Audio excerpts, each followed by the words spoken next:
ધાનપુર તાલુકા પંચાયતમાં આમ આદમી પાર્ટીની બોડી બનવી નિશ્ચિત, ભાજપના ઉમેદવારોના બોગસ જાતિ પ્રમાણપત્રોનો પર્દાફાશ।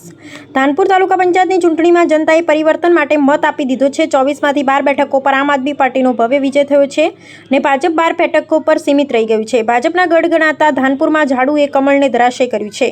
આમ આદમી પાર્ટી તાલુકા પ્રમુખ શ્રી કેતન બામણીયાએ આજે જણાવ્યું કે ધાનપુરની જનતાએ ભાજપના ભ્રષ્ટાચાર ને જૂઠાણ અને નકારી કાઢ્યો છે। ભાજપના ચૂંટાયેલા ઉમેદવારોમાંથી અનેક ઉમેદવારોએ અનુસૂચિત જનજાતિના બોગસ પ્રમાણપત્રો રજૂ કર્યા છે। ચૂંટણી પ્રક્રિયામાં જાતિ વેલિડિટી સર્ટિફિકેટ ફરજિયાત હોવા છતાં ભાજપે નિયમોને નેવે મૂકી આદિવાસી સમાજ સાથે છેતરપિંડી કરી છે। મુખ્ય મુદ્દાઓ: એક, જનાદેશ આમ આદમી પાર્ટીના પક્ષે ધાનપુરની જનતાએ 12 બેઠકો આપી સ્પષ્ટ સંદેશ આપ્યો છે કે હવે તેઓ કામની રાજનીતિ ઈચ્છે છે। બોગસ પ્રમાણપત્રોનો મુદ્દો: ભાજપના ઉમેદવારોના એસટી સર્ટિફિકેટની ખરાઈ કરતા ગંભીર ગેરરીતિઓ સામે આવી છે। આ અંગે અમે ચૂંટણી પંચ અને કલેક્ટર કચેરીમાં ફરિયાદ દાખલ કરીશું। બોડી આમ આદમી પાર્ટી બનાવશે। નિયમ મુજબ જો બોગસ સર્ટિફિકેટ ધરાવતા સભ્ય ગેરલાયક ઠરે તો આમ આદમી પાર્ટી સ્પષ્ટ બહુમતીથી તાલુકા પંચાયતની બોડી બનાવશે। ધાનપુરમાં હવે ઈમાનદાર અને પારદર્શક શાસન આવશે। શ્રી કેતન બામણીયાએ વધુમાં ઉમેર્યું કે ભાજપે વર્ષોથી આદિવાસી સમાજના હકો છીનવી માત્ર મત બેંક તરીકે ઉપયોગ કર્યો છે। હવે ધાનપુરની જનતા જાગી ગઈ છે। આ તો માત્ર શરૂઆત છે। 2027માં ગુજરાત પણ પરિવર્તન આવશે।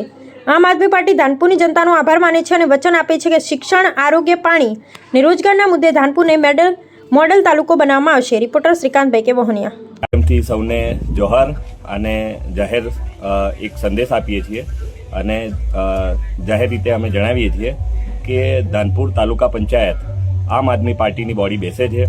એ અમે સંપૂર્ણ વિશ્વાસ સાથે અને ખાતરી સાથે કહીએ છીએ, કારણ કે જે બીજેપીની અંદર જે ઉમેદવારો જીતેલા છે એની અંદર 4 થી 5 ઉમેદવારો એ બોગસ પ્રમાણપત્ર ધરાવતા છે, જેમાં હાલ જે વેલિડિટી સર્ટિફિકેટ એમને આપવાની જે બાબત છે એની અંદર 4 થી 4 જેટલા જે એમના ઉમેદવારો છે એ તમામ ખોટા ઠેરે છે।